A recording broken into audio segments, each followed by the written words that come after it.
Welcome to Los Angeles, California. We're on our way now to the Peterson Automotive Museum to revisit that fatal night when the Notorious B.I.G. was gunned down. Follow us now.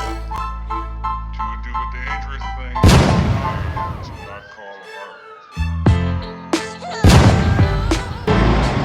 To all the ladies in the place with style and grace, allow me to lace these lyrical bushes in your bushes.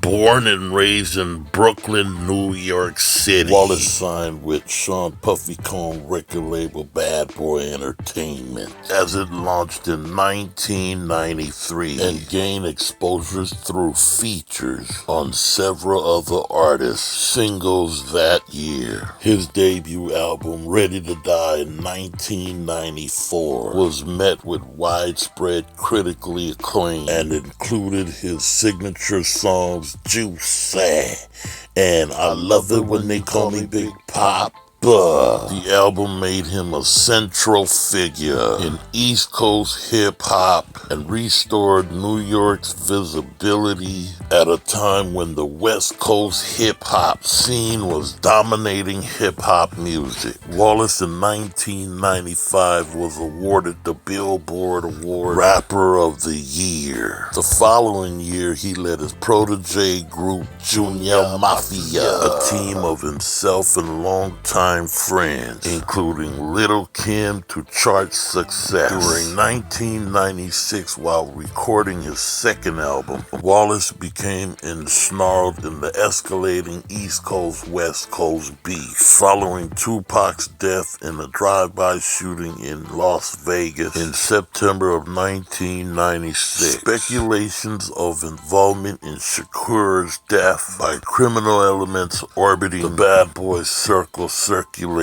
as a result of Wallace's public feud with Shakur. On March 9, 1997, 6 months after Tupac's death, Biggie was murdered by an unidentified assailant in a drive-by that night, leaving the Soul Train after party.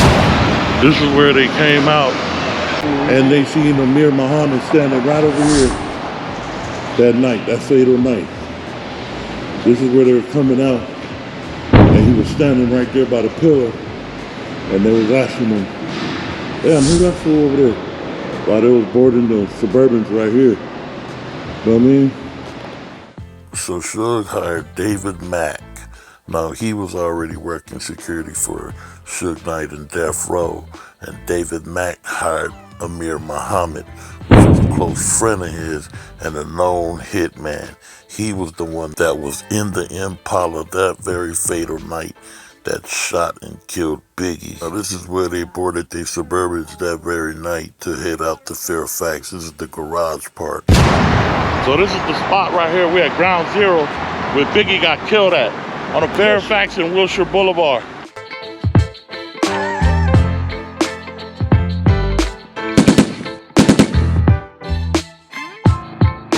And Gene Deal, he recalled a night when they got shot at, they was getting Biggie out the car. They seen DJ Quick walking up the street. And he would say, damn, they got one of them New York niggas right there. You know, and this is the spot where they were at.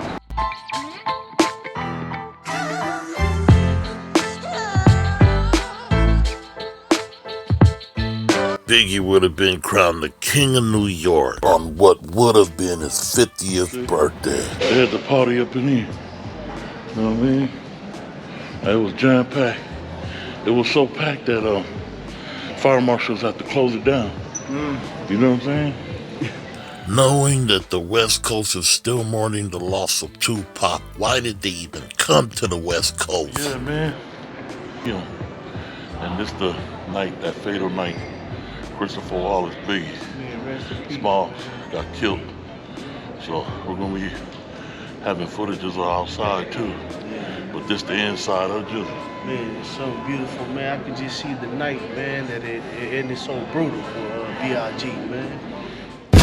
Puff and Biggie were on the West Coast doing interviews after interviews, knowing that the tension has rose, and that was a stupid idea to have Big out there on the West Coast knowing that.